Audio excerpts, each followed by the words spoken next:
صنفی احساسی ملامت کی بیماری، اس کی بنیاد پر سیکس ری اسائنمنٹ سرجری پاکستان میں ممنوع ہوگی. یہ میں نے ایڈیشن کیا ہے اس لیے کہ ڈیفینیشن نمبر 2 میں انہوں نے بین السطور میں اس کو اجازت دی ہے. تو میں نے بہت تھوڑے ہیں. سچی بات یہ ہے کہ میں اب جب دیکھتا ہوں میں کہتا ہوں اس میں اور امینڈمنٹس میرا منصوبہ ہے، لیکن میں چاہتا کہ میں تو اکیلا ہوں. میں اگر اس کے نام کو اس وقت تو 50 امینڈمنٹ صرف اس کے لیے نام کے لیے پھر سے، تو اس لیے میں نے کم سے کم پہ وہ کیا ہے. دوسرا مرحلے میں مزید امینڈمنٹ اس میں لائیں گے، تو اس کو تسلیم نہیں کیا.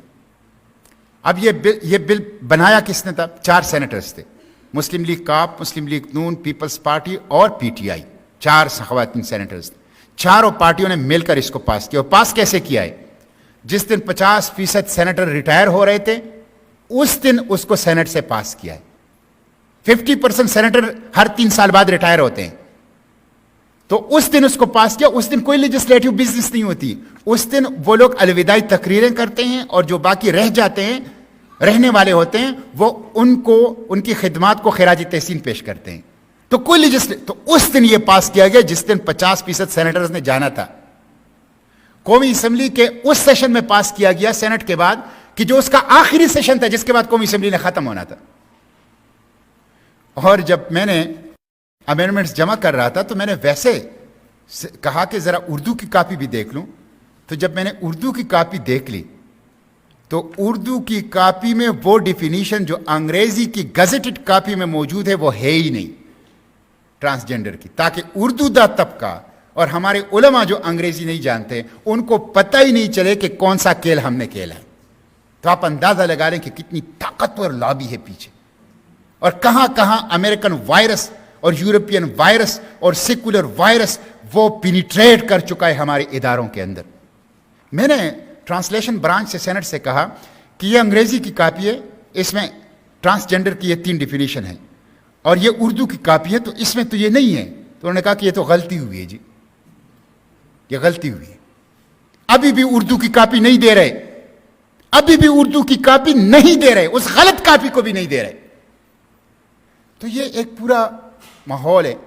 اس لیے یہ سب لوگوں کی ہماری ذمہ داری بنتی ہے کہ ہم اس حوالے سے کہیں. اور دیکھیں میرے جو امینڈمنٹس تھی بہت تھوڑے امینڈمنٹس ہیں. خود ڈاکٹر صاحب اور میں جب ڈسکس کرتے ہیں تو ہم نے سیکنڈ فیز کا بھی ایک ذہن میں رکھا ہوا ہے کہ ہم نے کیا کرنا ہے سیکنڈ فیز میں بھی، تاکہ اس کو مکمل طور پر درست کیا جا سکے، اصلاح کی جا سکے.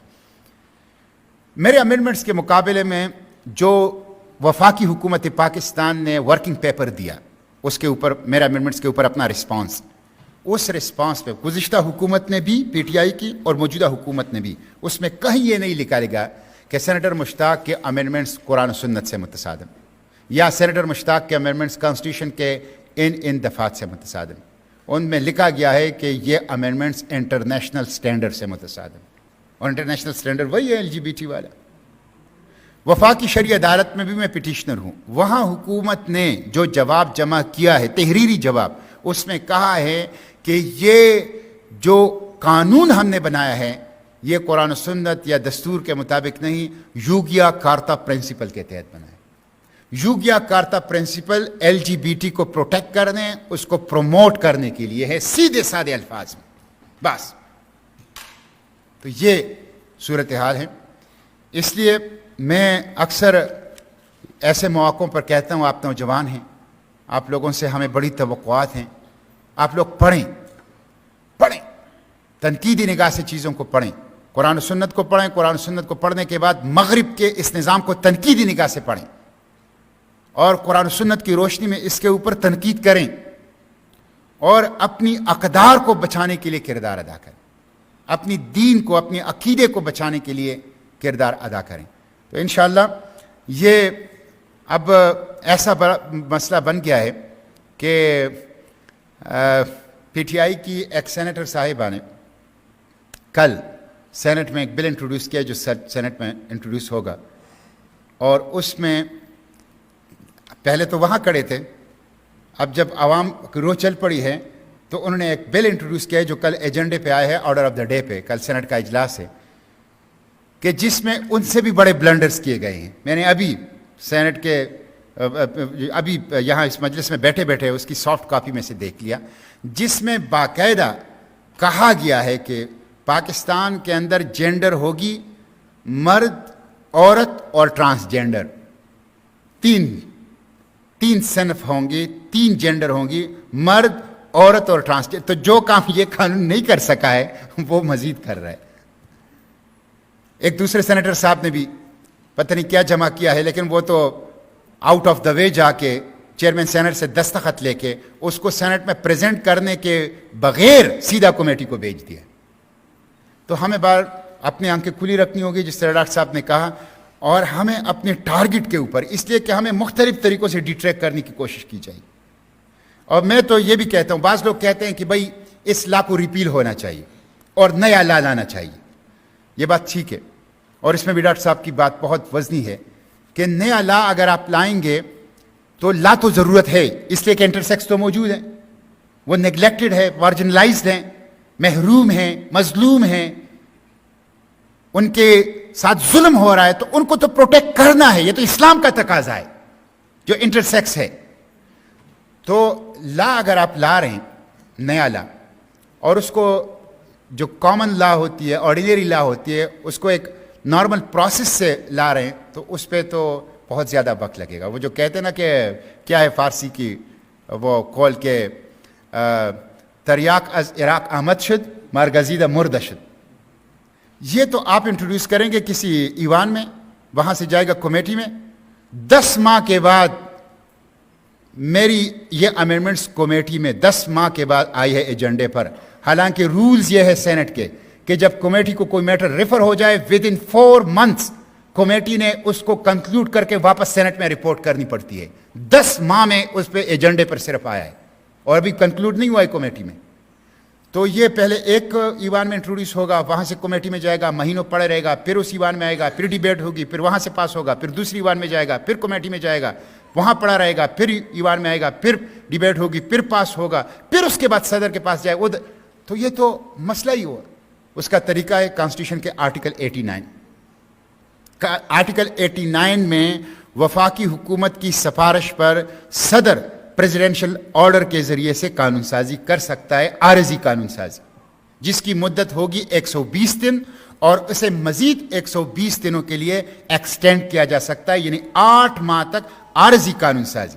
اور یہ جو کیمیکل کیسٹریشن ریپ کے مجرموں کا حکومت نے کیا تھا، تو 8 ماہ یہ قانون رہا تھا پاکستان میں۔ 8 ماہ یہ قانون تھا کہ اگر کوئی بچوں کے ساتھ زیادتی کرے تو اس کو نامرد بنایا جائے گا۔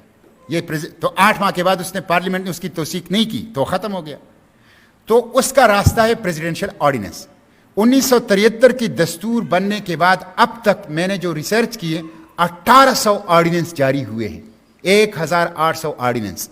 ایک آرڈیننس آپ اللہ اور رسول کو خوش کرنے کے لیے جاری کرو، اس کے ذریعے سے اس لا کو ریپیل کرو، نیا لا جو بعض لوگ کہتے ہیں کہ ہم نے بنایا ہے تو اس کو، اور اسلامی نظریاتی کونسل کی سفارش اس میں ہوگی، تو اس کو آپ نافذ العمل کر لو۔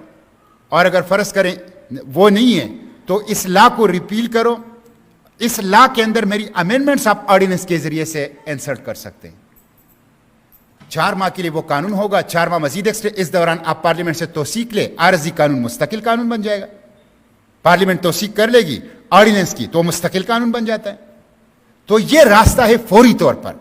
لیکن اگر آپ پریس کانفرنس کر رہے ہیں 2 وزراء کہ عوام کے پریشر کو ڈائیورٹ کر دیا جائے، اور آپ اسی پریس کانفرنس میں یہ بھی کہتے ہیں کہ اس میں لیکونا ہیں، اس میں لوپ ہولز ہیں، اس میں خامیاں ہیں، اور ساتھ یہ بھی کہتے ہیں کہ نہیں اس سے تو یہ فوائد ہوئے ہیں، تو یہ 2 باتیں ہیں، یہ آپ عوام کو دھوکہ دے رہے ہیں۔ فوری طور پر پاکستان کے عوام کا یہ مطالبہ ہے کہ یا آپ پریزیڈنشل آرڈیننس کے ذریعے سے اس امینڈمنٹس کو تسلیم کرو، یا آپ کم از کم اس پروسیس کو ایکسپیڈائٹ کرو کہ ود ان اے ویک اور 2 آپ اس کو نارمل طریقے سے پارلیمنٹ سے پاس کر کے اس کو ریفارم کریں۔ اس کے علاوہ کوئی تیسرا راستہ قوم کو قبول نہیں ہوگا۔ تو انشاءاللہ یہ جدوجہد جو ہیں وہ جاری رہے گی۔ ہم ذاتی حملوں سے، اسی طرح کے پروپیگنڈے سے جو لوگ ڈیٹریکٹ کرنا چاہتے ہیں، ایک پوری لابی جو ہے وہ متحرک ہو چکی ہے۔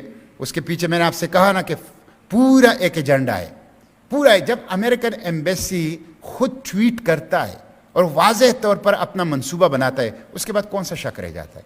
لیکن ہم بہرحال یہ جدوجہد انشاءاللہ جاری رکھیں گے. اور میں آپ سے یہ بھی آخر میں کہا ہوں کہ دیکھیں یہ جنگ ہم عمومی طور پر دفاعی جنگ لڑ رہے ہیں. دشمن ہم پہ حملہ ور ہو رہا ہے اور ہم اس کے ریئیکشن میں کڑے ہوتے ہیں. یہ ملک اس لیے نہیں بنا تھا, یہ ملک اس لیے بنا تھا کہ یہ اسلام کا قلعہ ہوگا, یہاں اسلام کے اصولوں کو آزمایا جائے گا, اور یہ بطور ریاست شہادت حق کا فریضہ ادا کرے گی. پاکستان کی ریاست بطور ریاست شہادت حق کا فریضہ ادا کرے گی کہ یہ ہے اسلام, یہ ہے وہ چشمہ صافی, اسی کی طرف آؤ. ریاست اپنی اداروں سے, ریاست اپنی ورکنگ سے امر بالمعروف و نہی عن المنکر کا کام کرے گی. لیکن ہم دفاع کر رہے ہیں تو یہ دفاعی جنگ اب چھوڑنی ہوگی, اب جارحانہ جنگ لڑنی ہوگی. اس ملک میں اسلام کو نافذ کرو.